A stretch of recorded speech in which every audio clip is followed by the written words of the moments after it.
So, ibig sabihin, yung mga nahuhuli nyo na mga nagnanakaw, hindi mga natives ng Boracay, mga dayo to, dumadayo. Oo. Then yung iba sir, taga Maynila, may taga Tondo. Oo. Iba-ibang kwan sir, may taga Paranaque. Yung last time po sir na nahuli namin, I think it was 1 month ago. Two minors po, aged 15 and 16 years old. Okay. So, what I did is, in-advisean ko yung tropa ko, yung tao ko na kung pwede alamin kung saan sila nakabigit. Then it was only there, I think, 100 meters from the police station.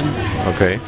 And then, when we found out where they are billeting, nakita namin doon na pan talaga. Yung hindi mo sila, grupo pala sila sir. And according to the owner of that resort, they are yearly going into Boracay. So it means that every year, they just go here and yun, maganakaw sila. And the same time, magbabakasyon. Kasi hindi mo sila sir mata because they are just like also a local tourist. Kapurma ng mapuputi sila, they are handsome and beautiful ladies. So, paano yun na-detect yan? Ayun sir, when that two minors was apprehended, and then we follow up it, and then it was found out that they are groups. So, anong ginagawa niyo now that you found out? Actually sir, that two minors was under age also, diba? So, nirefer namin sila sa DSWD, and then their group po, after that, the next day is nag-decide na silang umuwi kasi burn out na lang sila sir eh. Okay. The problem kasi that ang group kasi nila hindi po kasi yun, hindi po sila talaga yung nakita lahat. So yung two minors lang po ang ni-refer po namin sa DSWD. So itong mga dumadayo dito ang nakakasira sa image ng Boracay. Yung iba po sir, yung iba po sir. Yung iba. Hindi naman po lahat talaga sir. Pero yun nga lang po sir, hindi po nahihirapan po na kaming i-detect sila pag outside the province, outside the region yung magnanakaw natin sir. Kasi hindi mo talaga sir malata, nakikihalubilo sila dyan sa mga guest natin.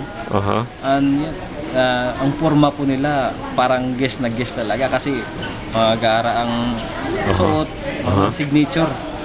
Tapos mapuputi po ito sir, at saka ang gagwapo at saka ang gagandang mga babae. So anong yan? Kung mahuli nyo, kinukulong ba yan?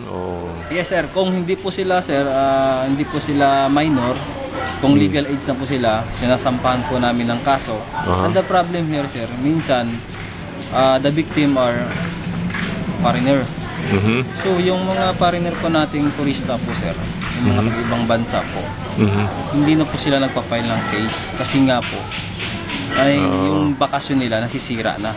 So ano, dinideport na lang? Yung mga foreigner po natin sir, umaalis na lang yan sila sir na yun nga lang medyo may masama silang karanasan dito sa Boracay. Kasi nga po balikan po sila, nagmamadali rin po silang umuwi. Yun ang nahihirapan namin, mag-file rin kami ng kaso doon sa mga magnanakaw po. Pero wag mula nung in-enforce yung paghihigpit na yan, marami na ba kayo nahuli o? Actually sir, wala po kaming naaktuhan kasi nga kami rin alam namin na kami po yung binabantayan nila yan. Okay. So yung ginagawa po namin is police visibility po. Diyan po sa front base, dalagdagan po natin yung tao. Tapos every day is may 2 times po kami from station 3 to station 1. Naglalakad po yung mga 15 PNP personnel including the Philippines National Army. So talagang very visible yung mga otoridad. Opo, sir. Nakatulong naman yan? Yes sir, nakatulong kasi nung una po sir, nung hindi pa namin na-implement yan, the recorded tip po is 4, 5, but now 4, 5 a day? A day, 4 or 5, but now only 1, and then sometimes 0 po. Okay. So So, ibig sabihin, effective yung Yes, sir. ano? Opo, sir. It was noticed also by our Regional Director, Police Chief Superintendent Joseph Postangan. Aha. When we present the crime statistic of Boracay, sabi nila okay yung may positive result. And at the same time kasi, sir, if we conduct patrol, we also operate the illegal commissioner. If you notice, sir, some guy there will offer you water sports or island hopping. They are the illegal commissioner. They don't have mayor's permit Oh, okay. and any other documents to operate. And they are not allowed to operate at Station 2.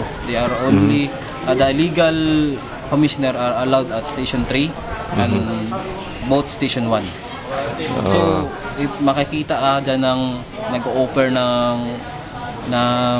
water sports at Station 2, maybe you have to think twice because some of them, sir, they are overpricing. And sometimes they operate at night. They will just say, okay, you give me 10,000 down payment, then tomorrow you pay the whole amount and you come back here at 10 a.m. We will see each other in this place.